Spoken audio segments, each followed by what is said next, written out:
ក្នុងវីដេអូនេះផងដែរសូមអរគុណទៅដល់បងប្អូននៅទីចិត្តទីឆ្ងាយគ្រាន់តែលើដំណឹងថាអូមកពីប៉ែតវិញនិយាយវាថា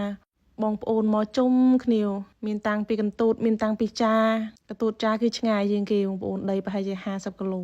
នេះម្ចាស់ខ្ញុំគឺបានមកដល់ហើយនិយាយថាកាត់មកដល់គឺកាត់រំភើបឡើងយំស្រក់ទឹកភ្នែកបងប្អូនការដែលអូឈឺមិននឹកស្មានថាគាត់បានហូបបានដើរបានចេះទេបងប្អូនអើយតាមគាត់ឈឺអាចនិយាយបានថាអូខ្ញុំគឺគាត់អត់ជា100%អត់ទាន់ជា100%ទេប៉ុន្តែឥឡូវនេះគឺគាត់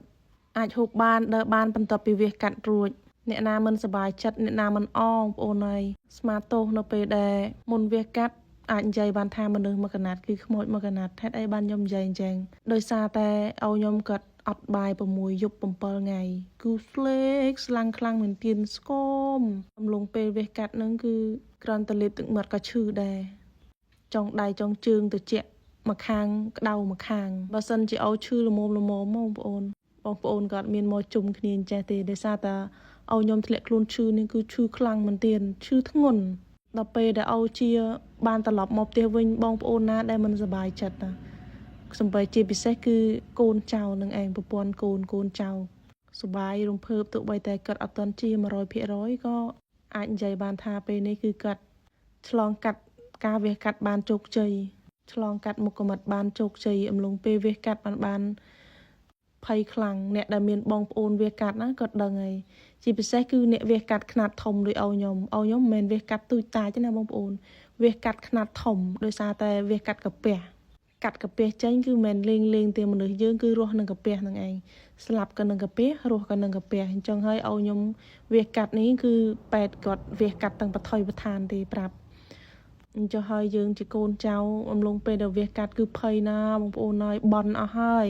បន់សពគ្រប់បែបយ៉ាងឲ្យតែអូបានវះកាត់ជោគជ័យបានហូបបានអីបានវិញតែឥឡូវនេះគឺអូវះកាត់ជោគជ័យហើយយើងក៏អត់ភ្លេចសន្យាដែរដែលបានបែបន់បើសម្រាប់ខ្ញុំផ្ទាល់គឺខ្ញុំបន់ក្បាលជ្រូកមួយឲ្យតែអូវះកាត់បានជោគជ័យឲ្យតែអូបានជាហូបបាយហូបអីវិញបានហើយសម្រាប់ម៉ែខ្ញុំគឺជ្រូកមួយបងប្អូននិយាយរួមទៅឲ្យទៅអូជាអស់អីក៏អស់ទៅបងប្អូនហើយបន់សពគ្រប់បែបយ៉ាងហើយចិត្តប៉ែតក៏យើងជឿគេថាអាគមផ្សំអាយុបងប្អូនកម្លាំងទៅភ័យអីក៏បន់ដែរអញ្ចឹងហើយគឺខ្ញុំគោរពតាមសន្យាពេលនេះគឺឲ្យខ្ញុំគាត់បានឆ្លងកាត់មុខមាត់នឹងគឺបានជោគជ័យវះបានជោគជ័យក៏មានបងប្អូនសួរថាឲ្យខ្ញុំជានៅដូចខ្ញុំនិយាយខាងដើមអញ្ចឹងបងប្អូនគាត់អត់ទាន់ជាទេគ្រាន់តែថាគាត់អាចហូបបានដើរបានចិត្តអញ្ចឹងណាបងប្អូនបើឲ្យជា100%គឺអត់ទាន់ជាទេព្រោះទៅតែកាត់ធ្នេកាលពីថ្ងៃច័ន្ទបើនិយាយពីរឿងទឹកមុខឲ្យខ្ញុំវិញគ្រាន់តែឃើញបងប្អូនមកជុំគ្នាគឺគាត់មានអារម្មណ៍ថាសប្បាយស្នាមញញឹមគឺតាំងពីព្រឹករហូតដល់ល្ងាចរំភើបនឹងឲ្យបានថាមានអ្វីខ្លាំងជាងកម្លាំងចិត្តទេបងប្អូនឈឺដេកនឹងក្រែហូបបាយអត់បានអីអត់បានទេតែពេលឃើញបងប្អូនកូនចៅទៅជុំទៅលេងដល់ពេទ្យគាត់មានកម្លាំងងើបមានកម្លាំងហូបអញ្ចឹងបានថាជំងឺសំខាន់បំផុតគឺកម្លាំងចិត្តបើសិនជាគ្មានកម្លាំងចិត្តគឺដឹងតែយឹតទៅបាក់បៀកើនទ្វេតែម្ដងហើយកម្មវិធីនេះផងដែរអត់ទាន់ចប់ទេយើងទៅបន្តឡើងខ្ទួមចង្ការនៅចង្ការមកតង់ទៀត